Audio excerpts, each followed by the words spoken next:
Sorry about that, Mr Speaker.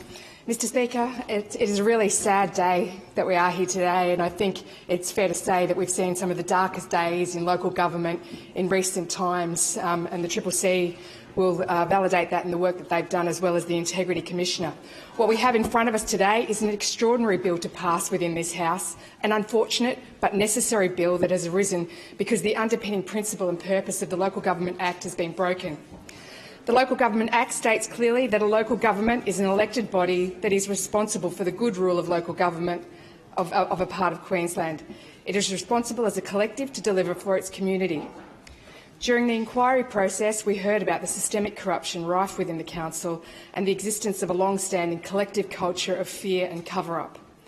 In its submission to the committee, the CCC referred to significant and extremely concerning governance failures and cultural issues within the council, including an improper use of power and influence for personal benefit, a lack of oversight and accountability for expenditure and public resources, inappropriate relationships between council and the private sector, in particular property developers and contractors, use of mechanisms that allowed avoidance of scrutiny of actions and decision-making, an inability and unwillingness of council officers to stand up to inappropriate instructions or behaviour from the former mayor, failures to report suspicions of corruption, including by the successive chief executive officers, instructions to council officers to breach policy and procedures and falsify records, and abusive attitudes toward council officers.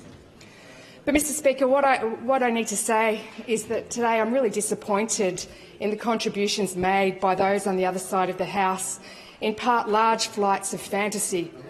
I want to reflect particularly on the contribution of the member for Broadwater. Let's be very clear, the mess that we, the Labor Party, are here today cleaning up is a mess that has been exacerbated by the LNP. That's right, those here on the other side of the House, they have very short memories, Mr Speaker. This is a dirty mess created by the LNP and the then member for Mundingburra, the LNP's local government minister. He was the architect, he was the designer of changes to legislation that has enabled this type of integrity and transparency issue to occur within the governance frameworks of council.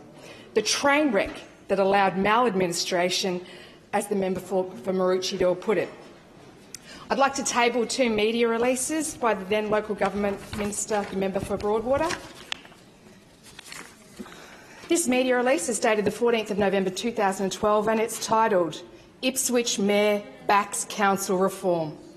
It goes on to say, the biggest reform of local government in a generation will become law after changes to the Act were passed in Parliament late last night, with the support of the Ipswich Council Mayor Paul Pasali.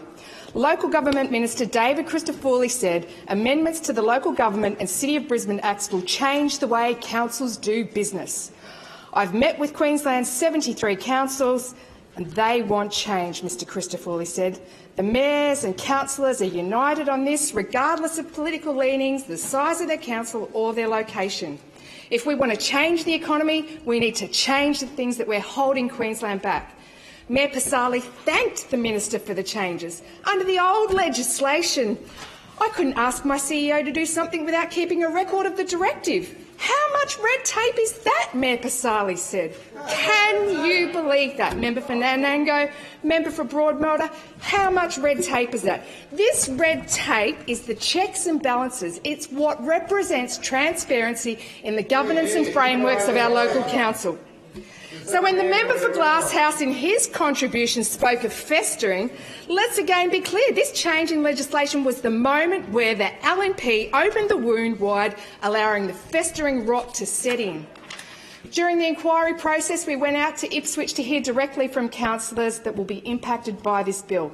Both Councillor Tully and Councillor Bromwich raised concerns with changes made to Section 170 of the Local Government Act in 2012, which amended the provision that allows mayors to give a direction to the CEO or senior executive employees so that there was no requirement for the request to be recorded, an apparent move to reduce red tape and to empower local government bodies. Councillor Tully advised every councillor, including the mayor, previously was prevented from directing staff, and it was an offence for them to give such direction. Section 170 was amended in 2012 to provide that the Mayor may give a direction to the Chief Executive Officer or senior executive employees.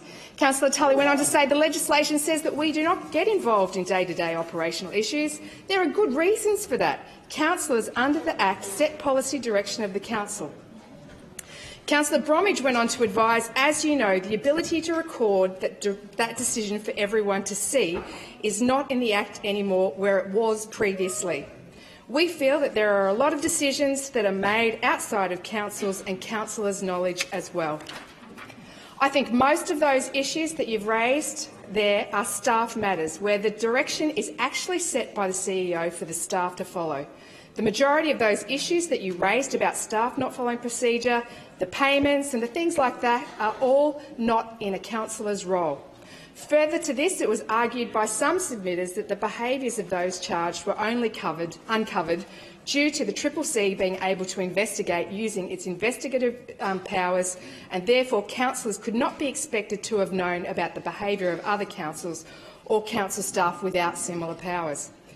So, Mr Speaker, when the member for Broadwater talks about rotten apples and wonders how they came to be within existence in our council, he need look no further than the very legislation that he brought into this House as the then LNP Minister for Local Government.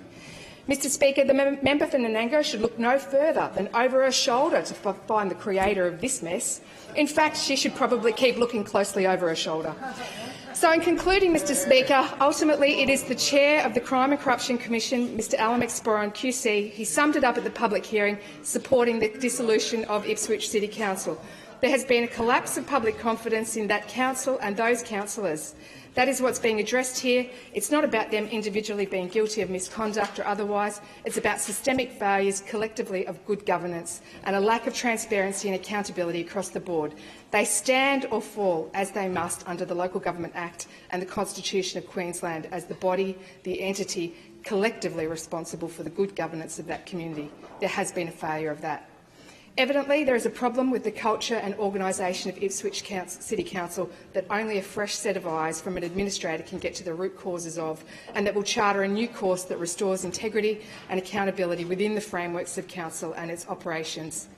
Mr Speaker, it is incumbent on this House to ensure that we restore the faith in the function of council for the people of Ipswich. They deserve that much. That we provide the mechanism that ensures good rule is restored and adherence is made to the principles and operations of local government that the community of Ipswich expects. I commend this bill to the House. Call the member for Moggill. Mr Speaker, I rise to address the local government dissolution of Ipswich.